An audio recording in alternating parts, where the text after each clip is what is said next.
Olá, Nutris concurseiros! Hoje eu trouxe para você 3 questões comentadas para a EBSER, que foi uma prova desse ano. Então são 3 questões super fáceis, semana que vem eu vou trazer umas médias e depois 3 difíceis. Vamos ver se você está sabendo essas questõezinhas, tá?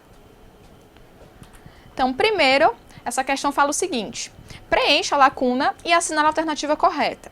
Paciente feminina, na 23ª semana da gestação, primigesta, ou seja, a primeira gestação, foi encaminhada para atendimento nutricional com o objetivo de readequação alimentar. Após a avaliação, a nutricionista prescreve a suplementação de, é isso que a gente tem que saber o que é, para prevenção do parto prematuro e também para auxiliar no desenvolvimento cognitivo do bebê. As alternativas seriam ômega 3, ferro, ácido fólico, vitamina C e selênio. Gente, é o seguinte, quando você pensa aqui em parto prematuro, a gente pode até pensar em suplementação de ferro. E o ferro, ele ajuda, sim, a prevenir o parto prematuro. Mas o que modificou bastante aqui o entendimento dessa questão foi sobre essa questão do desenvolvimento cognitivo do bebê. Quando a gente pensa em cognição, pense diretamente em gordura, em ômega 3. E por que a gente pensa nisso? O ômega 3, ele é o ácido docosahexaenoico. Esse ácido, ele é maravilhoso lá para os axônios, ele é muito importante para facilitar as sinapses, ele é muito importante lá na construção da bainha de mielina. Lembre-se que crianças, até os 3 anos, eles estão em processo de maturação do sistema nervoso.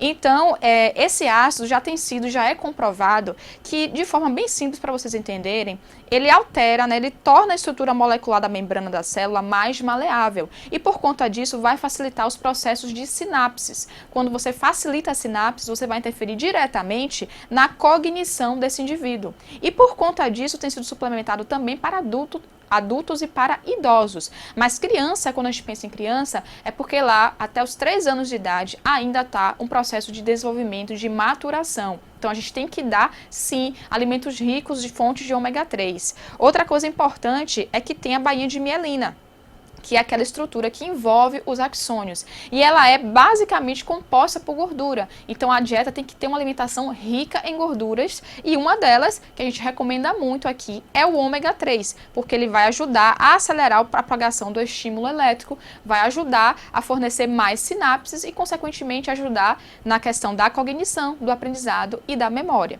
Então, a alternativa correta é ômega 3, tá bom? Outra coisa aqui, bem simplesinha, que a questão acaba dando já na primeira frase.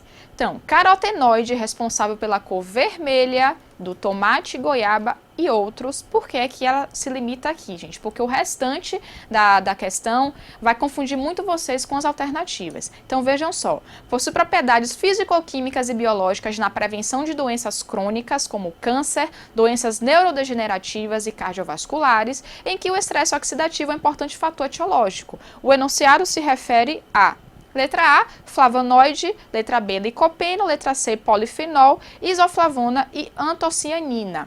Gente, com essas demais características aqui do final da questão, é basicamente o que todos aqui fazem.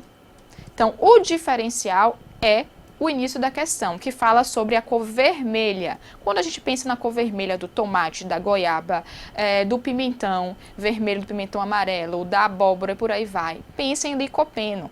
E tem algumas diferenciazinhas marcantes entre cada um deles. Fiz um resuminho básico sobre cada um. Com relação aos flavonoides, são antioxidantes. Se a gente pensa em antioxidante, a gente pensa o seguinte: vai combater os radicais livres, vai ajudar na prevenção de doenças cardiovasculares, na prevenção de doenças de cânceres, vai ajudar na prevenção de inúmeras patologias. Então, todos eles têm em comum isso aí. Então, o flavonoide é um antioxidante, então ele vai reduzir colesterol, o colesterol ruim, que é o LDL, e aumentar o HDL. Ok, todos eles fazem isso. Ele é um anti-inflamatório importantíssimo também.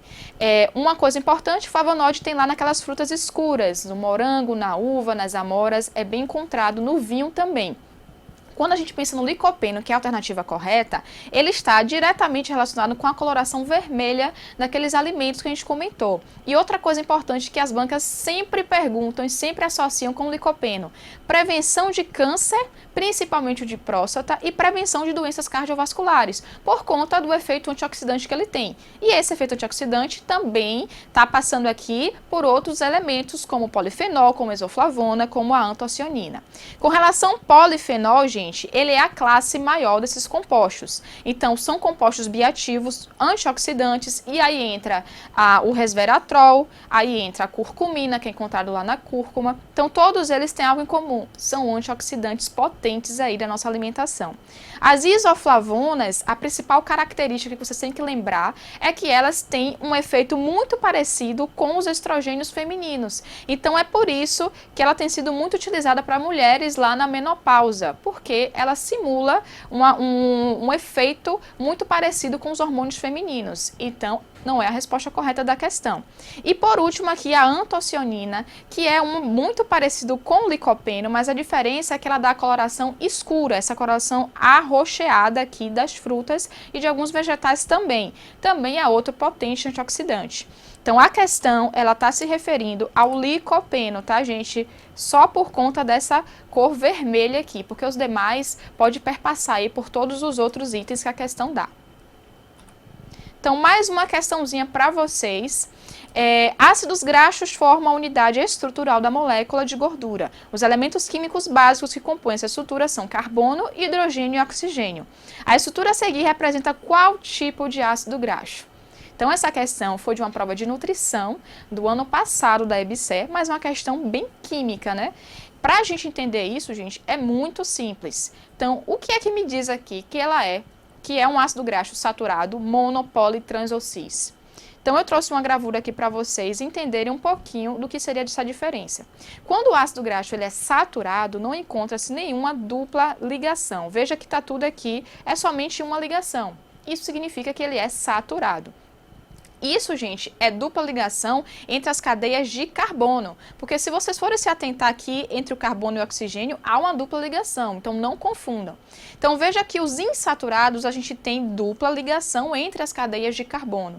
E a grande diferença entre os insaturados cis e os trans é o posicionamento. Então o trans há uma dupla ligação, mas o hidrogênio se posiciona do lado oposto da cadeia. Então por isso acaba tendo efeitos muito parecidos no nosso organismo com o ácido graxo saturado. Então veja o seguinte, ácidos graxos insaturados têm duplas ligações, monossaturados têm somente uma, poliinsaturados teria mais de uma dupla ligação. Então nessa questão, vejo aqui, gente, as cadeias de carbono não há nenhuma dupla ligação. Então a alternativa correta é letra A. Então a gente fica por aqui, semana que vem eu vou aumentar a intensidade da dificuldade e eu quero vocês aqui participando comigo. Até a próxima!